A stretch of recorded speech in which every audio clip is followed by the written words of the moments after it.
नमस्कार दोस्तों। द्वंद्व समास में और छिपा दिगु में संख्या पद आवत है, बीच में कारक चिन्ह छिपा उत्तर तत्पुरुष कहावत है। पहला पद जिसका विशेषण हो, कर्मधार नाम गिनावत है। अव्ययी में अव्यय पूर्व छिपे, बहुब्रीहि में अन्य पद आवत है। तो दोस्तों, पिछली वीडियो में हम लोगों ने देखा कि समास किसे कहते हैं, यह समास कितने प्रकार का होता है और समास को हम कैसे पहचानते हैं। लेकिन इतना बताने के बाद भी हमारे अंदर एक प्रश्न रह गया कि कभी कभी जब हम परीक्षाओं को देने जाते हैं तो उन परीक्षाओं में कर्मधारय, बहुब्रीहि और दिग् से जो कुछ प्रश्न आते हैं तो हमारे अंदर कहीं न कहीं इस मन मस्तिष्क में एक भ्रम पैदा होता है कि यह तत्पुरुष है, दिगु है, कर्मधारय है, बहुब्रीहि है। वहाँ हम संदेह लेकर आते हैं। लेकिन आज हम आप लोगों को एक ऐसी शॉर्ट ट्रिक बताएंगे जिससे हम लोग बहुत आसानी से कर्मधारय समास और बहुब्रीहि समास में अंतर करना सीख जाएंगे। बच्चों, जब हम लोगों को जो पद मिलते हैं, समासिक पद मिलते हैं, उन समासिक पदों का यदि हम एक साधारण अर्थ में लेते हैं, एक साधारण वे में जान समझते हैं उसको, तो वह हमारा जो है कर्मधारय समास कहलाता है, जिसमें विशेषण और विशेष दिखाई देते हैं हमें। लेकिन वही समासिक पद जब विशेष अर्थ कोई अन्य देने लगता है, कोई विशेष अन्य अर्थ निकलने लगता है, हम उस शब्द का कोई अन्य अर्थ निकाल लेते हैं, तो वहाँ पर वह हमारा बहुब्रीहि समास बन जाता है। यह होता है हमारा कर्मधारय समास और बहुब्रीहि समास में अंतर। जैसे एक उदाहरण देखते हैं हम लोग, नीलकंठ। नीलकंठ, यहाँ पर जो नीलकंठ शब्द दिया गया है, यह हमारा कर्मधारय समास है। यदि इसको हम साधारण अर्थ में लेते हैं, यह हमारा कर्मधारय समास है। लेकिन यदि इसी को हम एक विशेष अर्थ के रूप में लें, एक इसका अन्य पद को रूप में ले, अन्य पद इसका अर्थ के रूप में लें, जैसे कि कहें हम कि नीला है कंठ जिसका, या कंठ जिसका नीला है वह कौन है, तो उसका एक अर्थ निकलता है, अर्थात महादेव जी। हम महादेव जी, नीलकंठ महादेव का रूप समझते हैं, इसलिए यहाँ पर हमारा जो है एक अन्य अर्थ निकलने के कारण बहुब्रीहि समास हो गया। और जब हमने इसका साधारण अर्थ लिया तो यह हमारा कर्मधारय समास था। इसी प्रकार से हम कहते हैं पीताम्बर।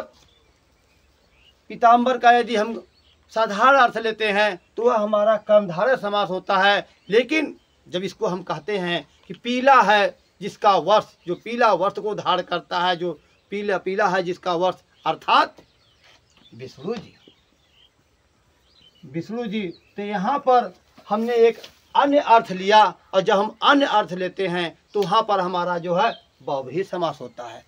इसी प्रकार से हम देखते हैं श्याम सुंदर, सांवला है शरीर जिसका, अर्थात हम कहते हैं श्री कृष्ण जी है। जब हम इसका अन्य अर्थ लेते हैं, कृष्ण के रूप में लेते हैं, तो वहाँ पर जो है बहुब्रीहि समास होता है। लेकिन जब हम यह कहते हैं कि नहीं, ये केवल श्याम सुंदर, दोनों विशेषण हम देखते हैं, रूप में देखते हैं, तो वहाँ पर हमारा जो है कर्मधारय समास होता है। हम देखते हैं कि दिग् समास और बहुब्रीहि समास में क्या अंतर होते हैं।